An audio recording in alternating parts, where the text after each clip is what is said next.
Okay, so today we will be starting up the new chapter, the United Nations, chapter number 17, page number 144. With this we will ending up civics. So let me start the chapter. The first paragraph over here, you see, we come to know about the world wars that had taken place.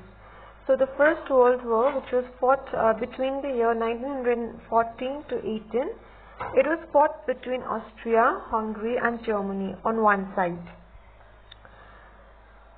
and the Allies comprising France, Russia, Britain and USA, which was on the other side.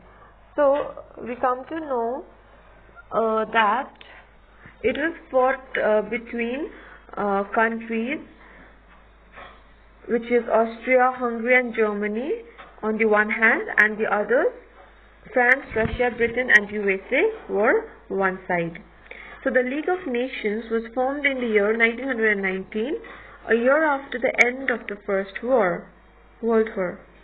So now, to ensure that such a war would never occur again, because wars are very disastrous, isn't it? It creates havoc amongst the people, and to make sure that such wars would never happen again, they had to end the war. For that, the United Nations was formed. The League was unable. Firstly, the League of Nations was formed in 1919. The main goal or ambition to form the League of Nations was to end the wars happening.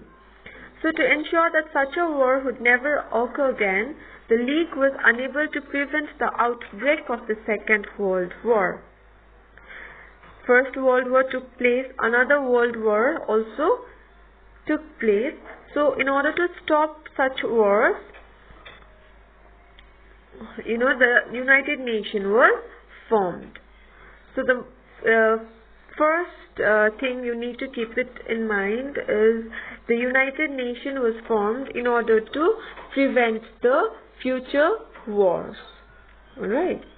So let us move ahead with the topic, the formation of the United Nations. Now, the name United Nations was coined by the US President, the then US President, who was Franklin D. Roosevelt.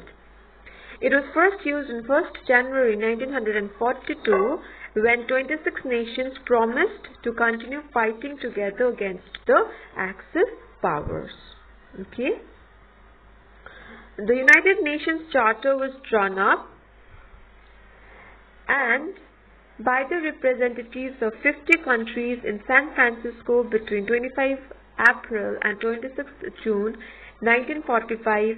The charter was signed on 26 June 1945. So here we see that before forming the United Nations Charter was formed.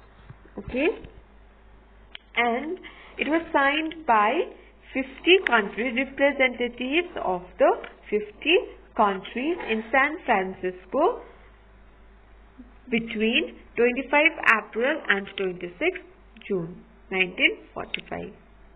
So now the charter was signed on 26 June 1945. The United Nations officially came into existence on 24th of October 1945 after being ratified by China, France, the former Soviet Union, Britain, the United States and other signatories. United Nations Day is celebrated on 24th October every year. So I want you all to turn to page number 145 and underline here. The United Nations Day is celebrated on 24th of October every year.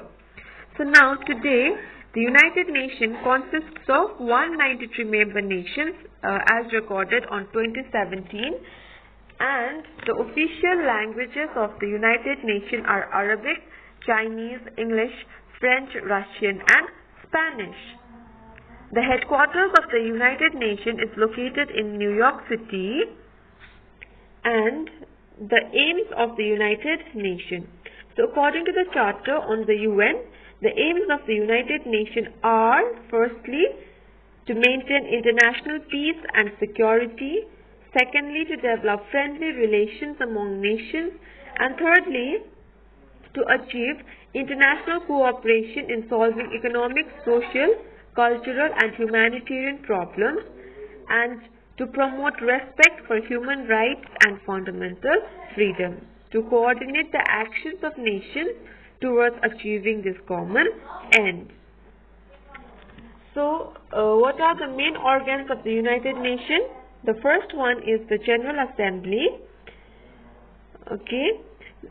Before that, we need to know that the United Nations functions through 5 main organs. So, it has 5 main organs, which are agencies or units that perform specific functions. The General Assembly, which is the main body of the United Nations and consists of all the United members and maintains international peace and security. It also deals with problems of international cooperation in economic, social, cultural, educational and health matters,